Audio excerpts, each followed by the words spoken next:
What's good, YouTube peeps and barbecue freaks? Thank you guys for stopping by today. Today's video, I'm gonna make some pulled chicken. Now, what I'm gonna do is I'm gonna take a whole chicken, and I thought about spatchcocking it, but I'm gonna change my plans. I'm gonna cook this chicken whole. I'm gonna cook it on the pit barrel. We're gonna get that skin nice and crispy. One of the things that I wanna do when I pull this chicken is I wanna pull the skin, cut it up, throw it into the meat, mix it in with the meat. There's gonna be tons of flavor on that skin. I want it with the rest of the chicken. So I'm gonna take a whole chicken. I'm gonna do very minimal trimming, get it seasoned up, throw it on the pit barrel cooker. This is gonna be really simple, and this is a way to make pulled chicken that you can use for a number of different recipes. Now, I'm probably gonna have it with some tacos. I'm gonna save some of it and maybe make some quesadillas with it, but you could do a number of things with it. I'm gonna show you how I cook a whole chicken for pulled chicken, or for recipes they call for pulled chicken. And I'm gonna show you how I do it. Very simple, extremely simple. Anybody can do it. Let's get started. All right, you guys, so what I have here is my bird. This is right at 5 pounds, so a 5-pound chicken. And I haven't done anything to it yet. You can see the trimming on this, let me show you, it's gonna be extremely simple. This is all we're gonna do. I'm gonna take this tail down here at the bottom.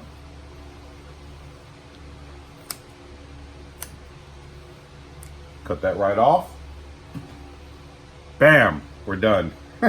That's all the trimming I'm gonna do on this bird. I'm not worried about trimming away some of this fat. I think it looks fine. I want as much skin on this as possible. That's just more skin to season and add to the pulled chicken once it's done. The rub I'm going to use is my absolute favorite rub, hands down. The one I use on just about everything. It's incredible, from Heaven Made Products. Love this stuff, and it is amazing on chicken. So, you know, I am going to, just as a binder, I'm going to take some, I can't believe it's not butter, spray. And I'm just going to spray this bird. You can use oil. You don't have to use a binder if you don't want. I'm going to go ahead and use a binder. And this should help also with kind of making this skin, you know, giving it that nice color. Oil will do the same thing. So at this point, I'm just gonna season it up. Man, this rub is so good, you guys. Hands down, absolute favorite rub. You can use whatever rub you like, though. This is one that my wife and I absolutely love. We know it goes great on chicken, so that's why I'm using it. Now, I don't do a whole lot of videos with this It's Incredible, but I'm telling you guys, this is one rub that we literally use on everything. And I think part of the reason why you don't see me use it a lot on videos is because I use it every single day. With whatever we're cooking, I use it, and I just kind of get used to, you know, this just being like a regular rub and not one that I kind of advertise a lot or feel like I need to. I mean, I use it so often that I just kind of forget to put it in videos. It's kind of become like just salt and pepper, you know, for us. So I kind of forget to use it in videos, but I'm telling you, I use this stuff literally every single day. If we're cooking inside, we're seasoning with It's Incredible. From fish to beef to pork to veggies, mashed potatoes, you name it, it's good on it. Oh, you know what? I forgot to spray this top side. That's all right. I can spray it now.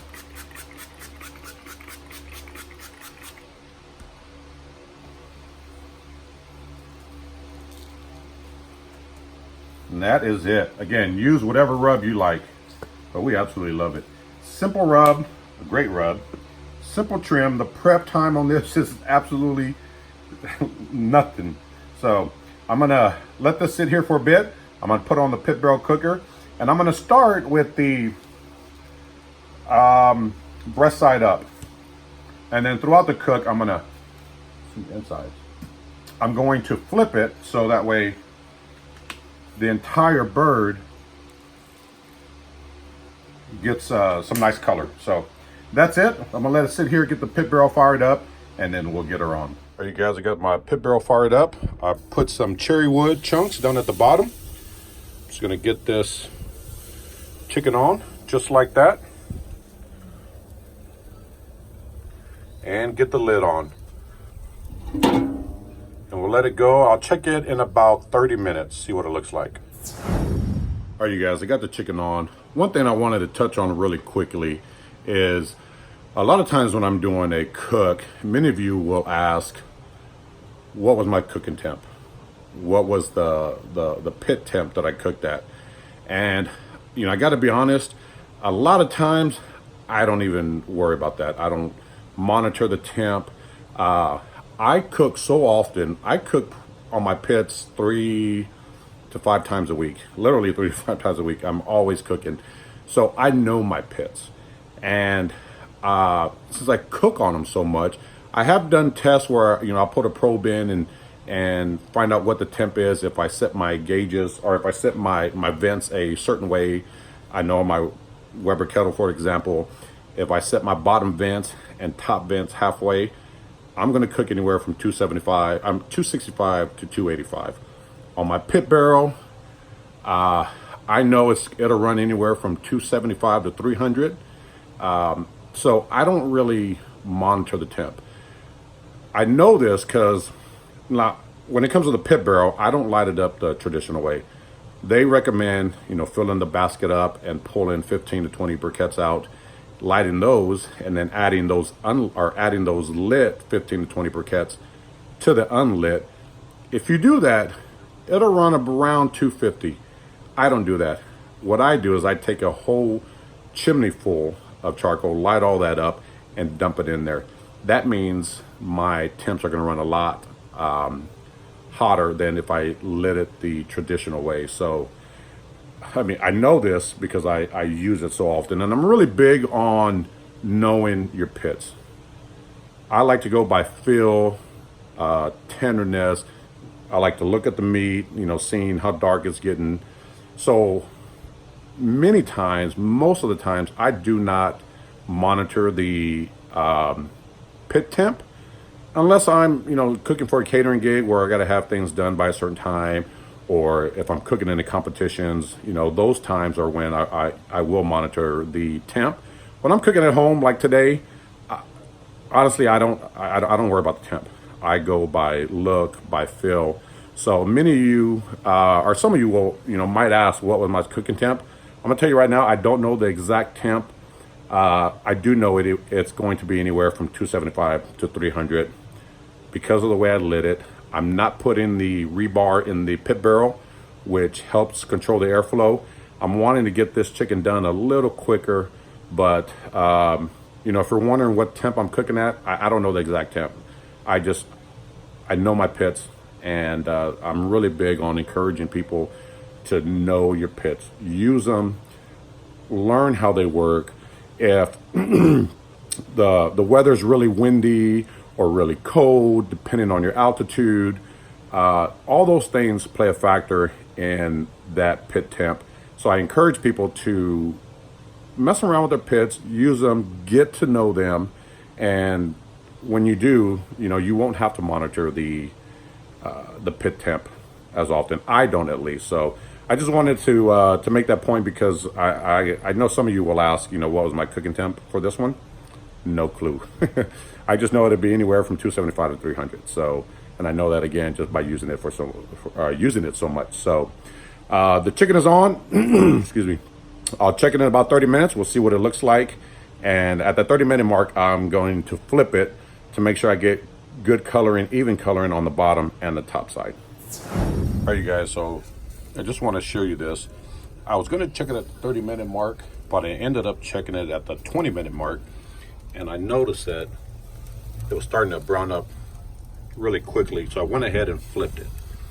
And it's a little windy today, so that's what made me decide to come out and check it at the 20-minute mark. Again, this is what I'm talking about when I say, you know your pets. I knew if this was going to run hotter, I was probably going to have to check it sooner, which I did. So, I mean, it still looks good. I'm not worried about, any of that. It's just going to make that skin crispy and delicious. But I did just flip it now at the 20-minute mark instead of the 30-minute mark, which tells me this pit barrel is running probably right at 300. So I flipped it, get the lid back on, and check it in about 20 minutes. All right, guys, this chicken is done. You can see the legs here kind of blew out, which is okay. We're pulling this chicken anyway, so I'm a-okay with this chicken with the legs kind of being blown out like this. That's not a problem at all. Just gonna take this chicken, start pulling it, put it in the pan, break it right off. Whew. That breast meat, when I tempted it, was about 168, which is perfect. We got this chicken skin here. Man, this stuff is so good, you guys. Oh, nice and crunchy. Oh, yum. Take this leg quarter. I'm just gonna pull all this meat off and just pull it. It's still, I don't know if you can make that out, but it's still really moist. I hope the camera's picking up. I can't see what you're seeing, but really moist. Here, try a piece of that skin, baby. Oh, good? Oh, that's so yummy. Put that aside. Pull the rest of this chicken. We'll take this leg quarter off. It just comes right off. Look at that. You guys make that out on how juicy that is. You guys picking that up? Look how juicy. You see that? It's dripping with juice. So that, even though this leg blew out, it is still really, really moist, as you can see. Look at that. So that's perfect. So I'm just gonna pull the rest of this. Pull this skin. Mix it in with the meat. Oh man, this is gonna be good, you guys. Yum. Take this here.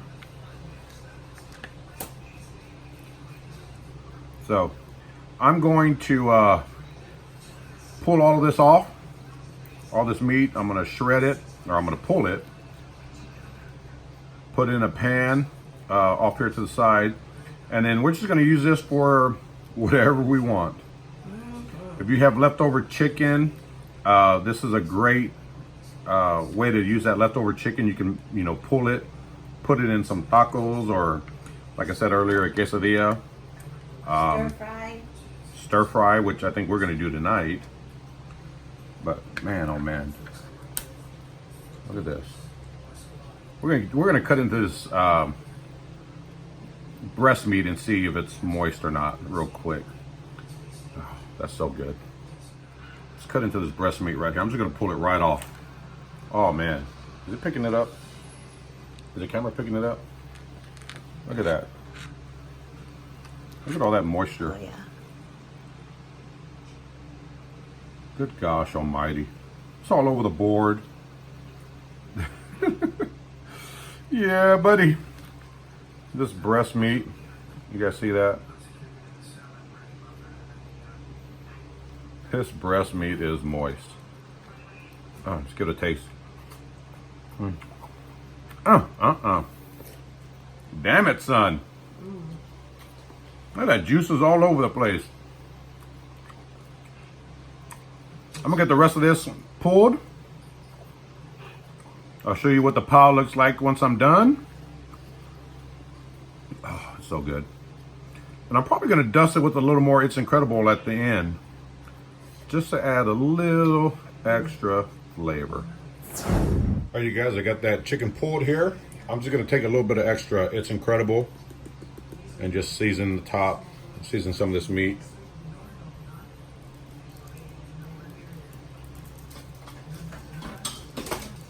And that's it. We're going to use some of this tonight in a stir fry. And then I'm going to save some, like I said, I'll probably make some tacos or a quesadilla, something out of it. But man, I hope you guys saw how moist that breast meat was, how moist the dark meat was, even though it was kind of blown out. The leg part was blown out, but the thigh part of the dark meat, extremely moist. So if you got leftover chicken, make some pulled chicken and use that in a bunch of different recipes. Or if you're wanting to make some pulled chicken, this is a good way to really, simply season up a chicken, throw it on, cook it, and char it up all the way around and get you some nice charred pulled chicken to use in different recipes. So I hope you guys enjoyed this video. I will see you guys next time. Take care.